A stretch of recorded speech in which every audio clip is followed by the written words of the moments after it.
In a city where loyalty is life and betrayal is death, one man rose from the ashes of Chicago's darkest corners. THF Zoo, drill rapper, street legend, survivor of a brutal world. But when the streets he loved turned on him, who pulled the trigger? And what secrets did he take to the grave? Unravel the mystery of a life lived on the edge. Devonshe Collier, known to the streets as THF Zoo, was a name that echoed through Chicago's drill scene. A man whose life was as raw and unrelenting as the city he called home.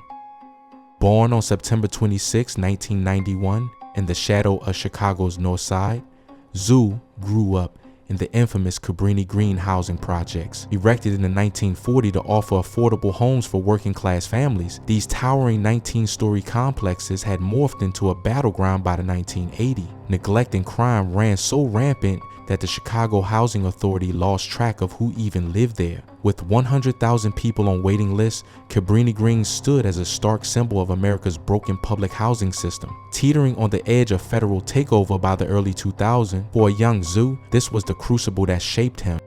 As a child, Zoo's family moved to the Woodlawn neighborhood, where he found a new family in the streets. At just 12 years old, he pledged allegiance to THF 46, a crew tied to the Black Disciples and Mickey Cobras, diving headfirst into the gang life. The streets offered no mercy, and neither did Zoo.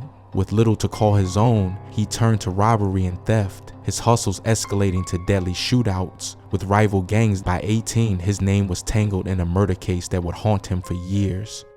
On July 5, 2009, in Chicago's Bronzeville neighborhood, 21-year-old Dominic Barnes was gunned down at 10:14 a.m. on the 4700 block of South Forest Avenue. Police reported two men approached Barnes, one opening fire before both fled in a vehicle. Barnes was pronounced dead at the scene and no suspects were immediately detained.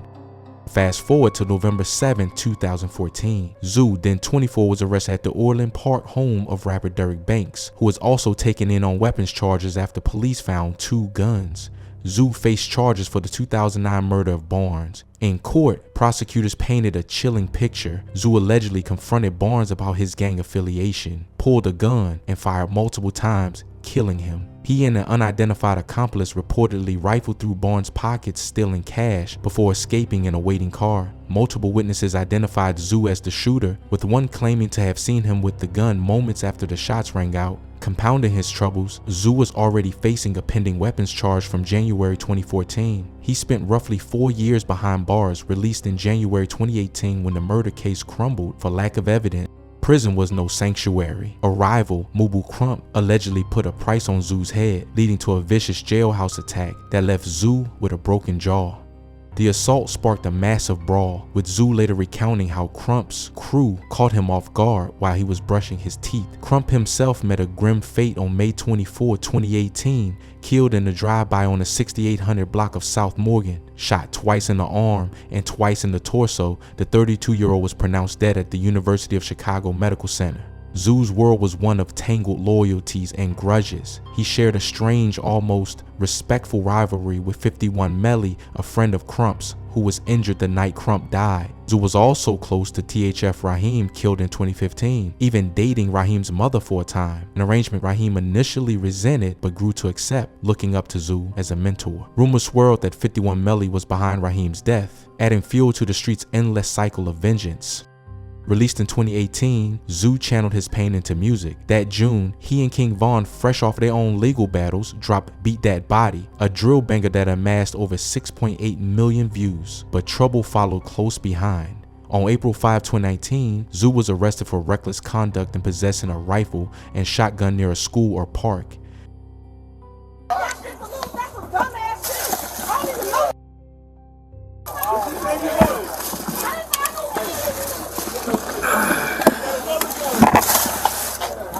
I got this one over here. I mean, this was a little too big for you. Oh, little one, shit, nigga, on my son. Now, one of them, man. What'd you grab your cross for? What you mean when I grab my cross? I don't got cameras on y'all on my son. They got no gun on me, man. I got no fucking gun in this car. Oh, little one, nigga. Which one of y'all pulled up on me? Which one of y'all pulled up on me? Okay, did you see a gun on me, bro? Be honest, be honest. I'm saying that. Wait, man, don't got it right. You grabbed your cross, you hopped in, you hid in the car. Why you hiding in the car? We could have just talked. Bro, I got a GPS on my leg, nigga. I ain't what the fuck. Gutter bag. Grab this crotch, you hopped in and hit in the car. Why you hiding in the car? You should have just talked. Bro, I got a GPS on my leg, nigga. I ain't what the fuck, man. My son. Hold up, I mean, I saw the shooter. Which one y'all pulled up on me, man? When I was right here at the talk to him. All right, be honest. Tell him what you saw for real, bro. I'm not doing it because I'm not taking away from nobody. Yeah, he pulled me out the cop. You pulled up on me though, right? No, I put you. When my partner put you on cuffs. Where part of the car he can take you from? It's all Right here, back right here. Right here. Right now, I'm just gonna take everybody with the car right now. Everybody with the car.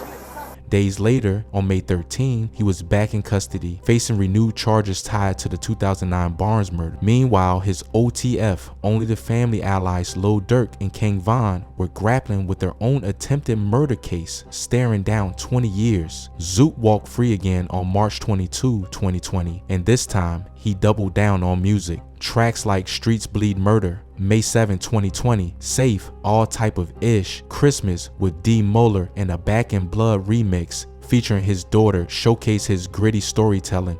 A father of 3, Zoo kept his personal life under wraps, letting his verses speak for him. His story ended abruptly on October 26, 2025 in Chicago's Little Village. Around 3 p.m. in a parking lot on the 3100 block of South St. Louis Avenue, Zoo was ambushed, shot multiple times in a hail of gunfire. Rushed to Mount Sinai Hospital in critical condition, he succumbed to his injuries.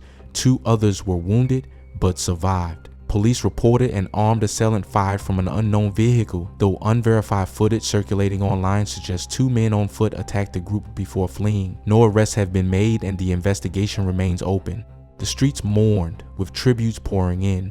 Some calling the attack personal, others lamenting the loss of a drill pioneer whose voice carried Chicago's raw truth.